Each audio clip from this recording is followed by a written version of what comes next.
Question everything, for the truth should not be televised, and that's for sure. So with that, that word anti.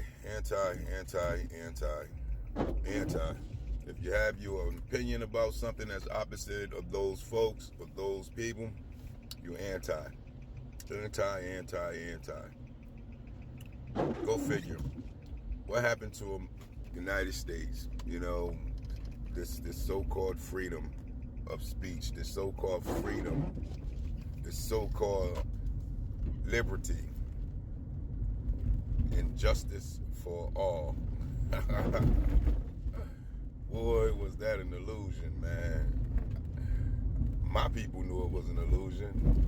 We always told y'all that you can't have these type of things under a system that is as radical as what it is and how it was built, when it's a system that is an empire in a sense of the greatest criminal empire the world has ever seen, sitting with white supremacist organizations that have done very, very, very serious crimes against humanity and terrorism in the country, called the KKK, and still exists to this day as an organization. When you're dealing with a system that won't pay reparations and reparative justice to those that they have wronged in the form of a Holocaust, like the Aboriginal Negroes have suffered and been through majorly, and they won't even talk about it in their own reality of what it is in the United States schools, nor in their mainstream media or reality of what it is to be informational based system when it comes to what has happened to the Aboriginal Negroes of America. They keep it shrouded and covered up. But in this case, you're anti,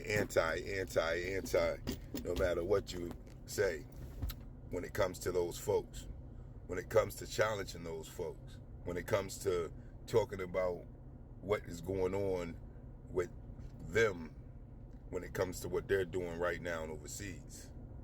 You're anti. You can't challenge the history of them. You can't challenge the bloodline of them. You can't challenge nothing, regardless if it's opposite of what is really being taught, if it's opposite of the truth that is really going out, the narrative. You know, what do Swarty mean? And what was Swarty in the 1400s in Spain, in Europe? What did that stand for? You can't even talk about that, because at the end of the day, you know, you anti. This is what we stand on today. Makes you wonder what Beyonce was talking about when she said, "Who run the world? Who won the world?" It was a song, you know. But who is trying to run the world? You know, what is really going on? Who controls all this media? Who controls Hollywood? Who controls the contracts behind the actors and entertainers who can't speak on the behalf and plight of their own people? Who controls the representative, point of representatives when they go into office? Who's the person behind the scenes? What nation is manipulating all of this reality of what you call United States? Or can you even ask these questions and look up this information for yourself to find who's behind it in an investigative thought pattern of bringing out the truth of who's the people, who's the real culprits behind the scene that's manipulating and running the banks and everything? Or would that end up being anti, because you find truth on what's going on, like Kanye West said? What is really going on? What is the realities of America, and who's really the pencil pushers that move the authority of America when it comes to you being American citizens and your rights being infringed upon on a major level?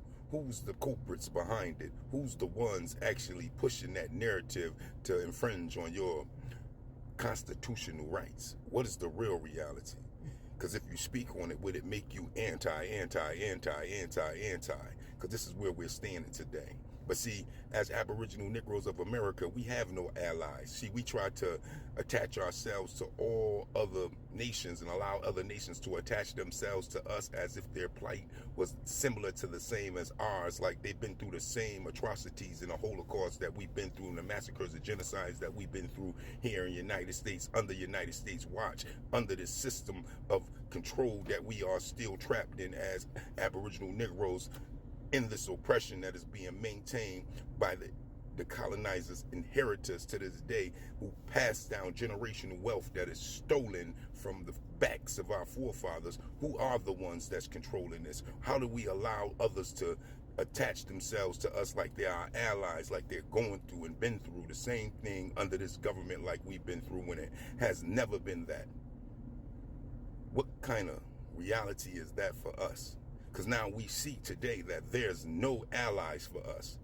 At this point, we don't even have no appointed representatives representing us as a people. Like Kamala Harris said, no, I won't just do something solely for black people.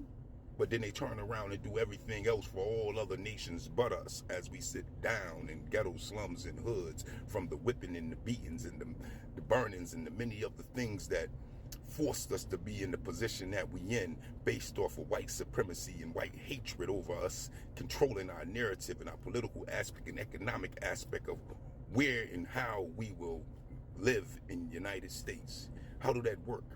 But if you look these things up and you try to challenge them today, you might end up anti, based off of the people that control the narrative of America. But hey, that's just that reality. Who is pushing the pencil on what the curriculum in school is supposed to be like, the programs in school supposed to be like, that goes into your child's brain, that uplifts your child into a thought pattern and a narrative of what they supposed to think like, based off of being in the United States? Who is the ones controlling all this stuff? These are some of the things we need to know. And in that, it just might lead you to anti. And in that, I just don't get it. I just don't understand it. But that is the question. You let me know. Peace.